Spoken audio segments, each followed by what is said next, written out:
if you think it's not on purpose that the first AI actor is actually a female, no.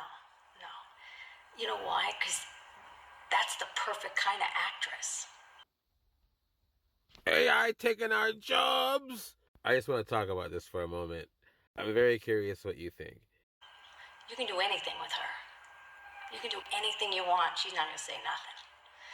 And but to call her in the media an actress is also playing right into the hatred for women. She's not an actress. She's a computer-generated thing. And then to say it's another form of art. Computers and all that, okay, put that over there. There'll be a place for it. But to say it's art and call her an actress is all starting to push it down your throat so you eventually swallow it. And I say you shouldn't swallow it. You shouldn't. You shouldn't. Because it's not only devaluing the art form, it's devaluing actresses and actors. Because again, if you think they're only coming for one, they're coming for all. But it really is no mistake that it's the first one is a female. And on that topic, a study just came out that 80% of first-time directors don't get a second film. And you would think like, oh, I guess they suck. Actually, no. Most of those are women.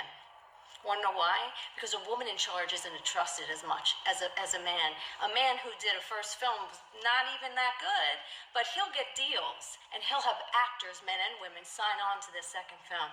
Not so much with women. The level of hatred for women is so deep. I got nothing. The lovely Jennifer ESPOSITO. You may have seen her in things like Blue Bloods or The Boys. She's been acting for quite a long time, so she knows a thing or two about what it takes to be creative. And I think that her concern is indeed valid when it comes to AI and its potential future in the entertainment industry as a whole. It has already been replacing many jobs in other industries. I am from the tech industry. A lot of people who have known and through my connections have been laid off and downsized in favor of AI tools. Yes, with mixed results for the companies that do so. Let's not get it twisted. This isn't an AI takeover. This is a company wanting to spend less money situation as per usual. And this is indeed no different. So I agree with her with that part of it. I do feel like at some point the AI is going to get good enough where companies are just not going to want to use actual actors and actresses. The AI of which she speaks of, Tilly Norwood, is an artificial actress. She has her own Instagram and everything, and she can play a whole range of roles. Some companies may wonder why they even need a human being at all soon. Along with that, artificial intelligence has been getting better with story writing as well. My wife is very much into perchance.org. You can type in whatever prompts you want, whatever kind of characters you want, and you can get Data and the Doctor from Doctor Who and you in the room all together chit-chatting up a storm. It's getting pretty crazy what you can do. Think holodeck stuff, right? I mean, we're getting there for sure. I think this technology will change the game for actors and actresses and writers and directors and all of that for sure. They will likely become, as my wife is doing right now, they will likely become more technicians to the software than perhaps the creators themselves. I think it might be ideally a little bit of both.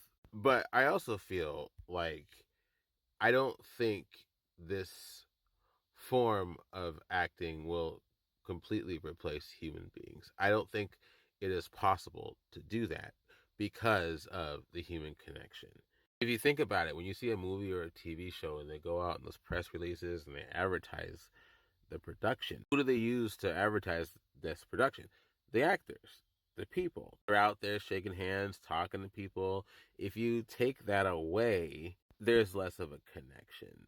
I think that's what makes that medium especially work so well. It's one thing to see a human being go through such a process, that creative process. It's another thing to see a being can do it very well. I think that's another thing, that reason why I don't think AI is going to completely take over acting. There's no effort with the AI. The AI can just do it.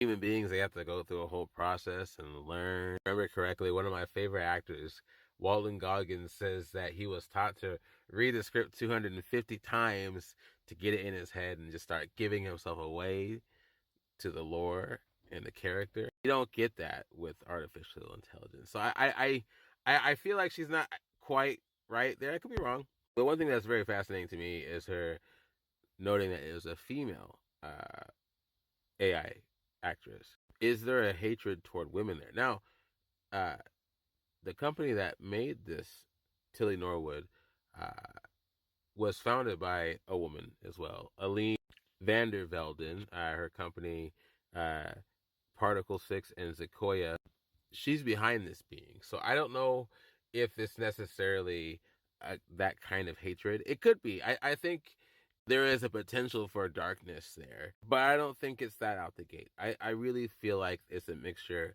of creativity, fascination with the technology, and of course, saving some coin. That's one of the things I've always had a problem with when it comes to movies, especially bigger movies, is they use such big name actors and actresses, so much money. The movie is more expensive just because of that one actor or actress. I know star power matters for selling, but I feel like if we had more productions with lesser known people, the cost would just be lower anyways. And we wouldn't get such an oversaturation of the same people. That doesn't help from the actor's perspective. Thinking from the perspective of the companies, because again, this is a company saving money thing, right? You would think they would just do that from the get, but anyways. But I feel like there is just a fear of that these people will lose their jobs and perhaps lower the value of where they are now. Because again, if you can just have an AI just do all these things, as an actor, you might want to stay competitive and perhaps take a hit to your paycheck.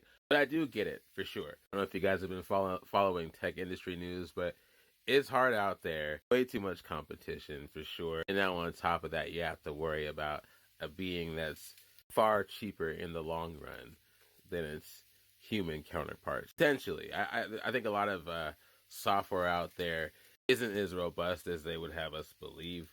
Again, even with that perchance.org, the reason why I call my wife a technician is she has to tweak all kinds of stuff just to make it do what she kind of wants it to do, because it messes up quite a bit. Last thought, if you haven't already, watch Black Mirror's latest season, Hotel Reverie, I think is episode 3.